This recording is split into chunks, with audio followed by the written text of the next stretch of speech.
What's up guys, welcome back to Cape Town, welcome back to another series of our Tech Talk videos. So this year we've got a whole bunch of new topics for you guys that we're going to discuss, partly based on questions that you guys send in, questions that we get a lot.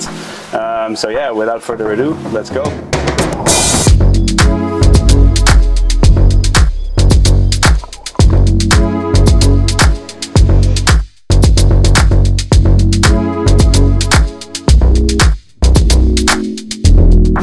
Today we're here with Luke McGillewie, one of our team riders, and he's a local here in Cape Town. And the thing that we want to discuss quickly with Luke today is we get a lot of questions from people where they want to get into maybe wave riding, maybe surfboard riding. They come from a twin tip background, but they're a bit scared of how to get into it. So we just want to take those fears away and get them going. So the biggest question is, that we get quite a bit is people think that they get a board and they put straps on straight away because they think they're used to riding with the straps. How do you feel about that? Yeah, it depends on the person. Personally, I think if you want to get the best connection with your board, I would not have straps. If you come from a surfing background, no straps, you have more freedom of movement on where to place your feet, especially during a bottom turn. You can move your foot a little bit further forward on the back pad just to slow down your bottom turn, or if you want to get more critical, move it back on the pad.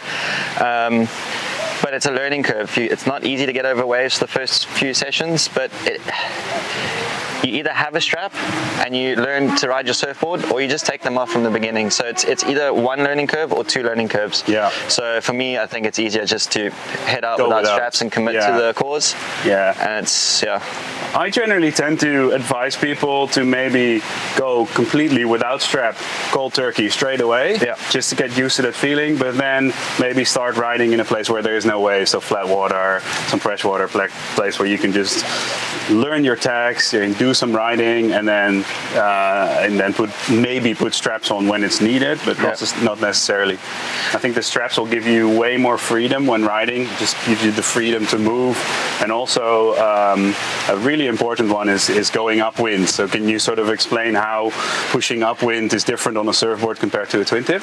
Yeah, pushing upwind, you have more fins on the back, like way more surface area on the fins. So for me, I move my back foot just above the base, pretty much above the fins, the front fins, or a little bit in front of it, so you can really drive the board up into the wind.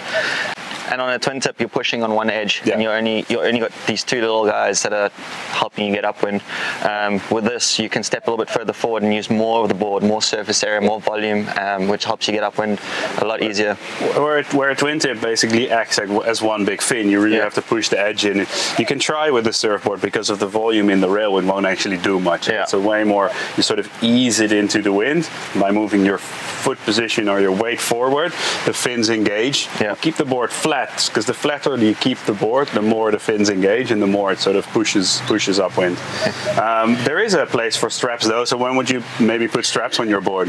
If it's really, really big, I tend to put a strap on, but again... One or two? That's the thing. It restricts the back foot, so if you've got a bigger really there, then you can't really slow your board down. So I really like to shift my foot. My back foot's always moving when I'm on a wave. So if you're locked into your board, it's weird to explain, but you almost have some kind of stall point where you're sinking the back of your board and you're not getting all the performance out of your board. So the more volume and more area of your board you can use, I find the better that you can walk around your board and control your speed and your turns. Make it more critical. But so, yes, there are straps.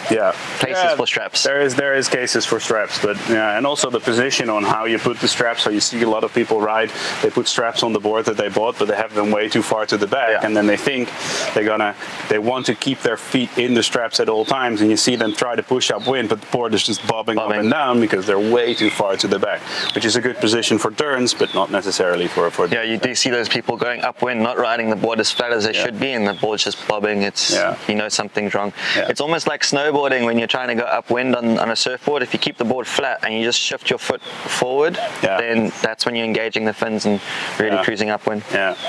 So final thoughts. I think our advice would always be, go without straps, learn the board, learn to ride both ways, learn maybe your first tacks. In the beginning, it's fine to fall on your back, flip the board around by hand, and then start riding the other way. In time, you will get more comfortable, and you put your foot together, do the switchies, and do all that stuff. But just get going. I mean, get a surfboard. It's a whole heap of fun. I know that you're basically only riding surfboards nowadays, even doing loops and double rotations on with a surfboard between your legs or in your hand, and this opens up a whole new world. And one final thing that we do notice a lot, that a lot of people, especially when you get a bit older, people get pain in their knees, pain in their hips, just from the fixed position on a twin tip.